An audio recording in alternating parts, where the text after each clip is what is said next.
Bumili ako mga katropa ng Mickey, 40 pesos. Okay na yan. Bumili na ako ng atay, itlog, cornstarch, bawang sibuyas, repolyo, 20 pesos lang yan.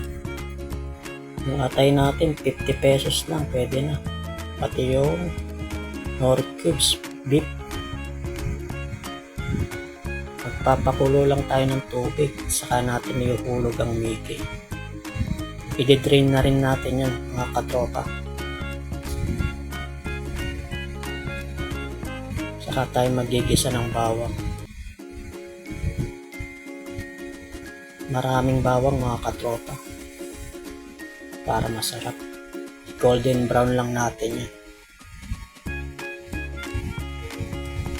Kukuha lang tayo para mamaya ilalagay natin siya sa uli at toppings natin. Saka natin iulog ang sibuyas. Pag okay na, lagay na rin natin yung atay.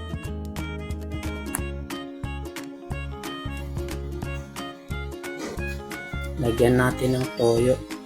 Isang sandok lang mga katropa, pwede na yan. Palambutin lang natin ng konti.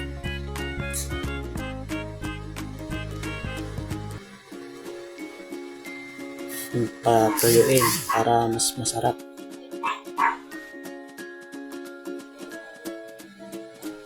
Saka natin iulog ang repolyo.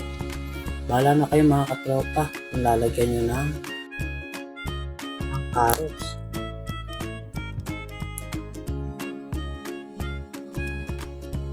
Ayan, konting halo lang. Takpan natin yan mga katropa.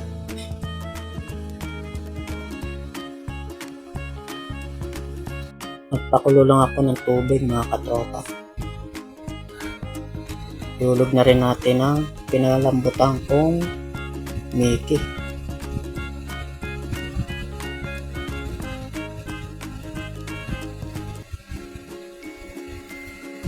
Lagyan ko na rin ng Knorr cubes.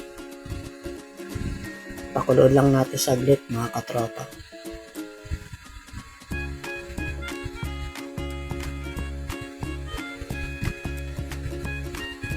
Saka natin lagyan ng itlog.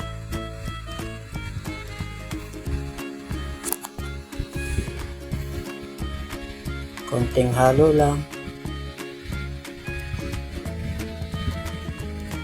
Lagay na rin natin ang lagyan ko na rin ng pampalapot. Tansyahin nyo na lang mga katropa. Pag malapot na, okay na yun.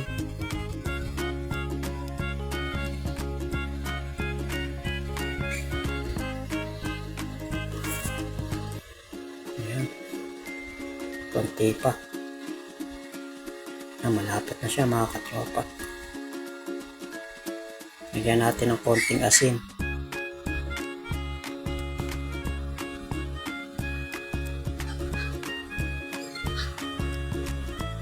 Ilagay na rin natin yung ginisa natin gulay tsaka atay ng manok.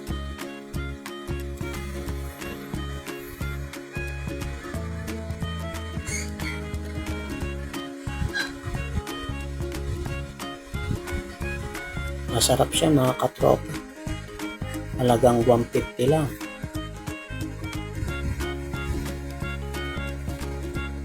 May pang merienda na kayo.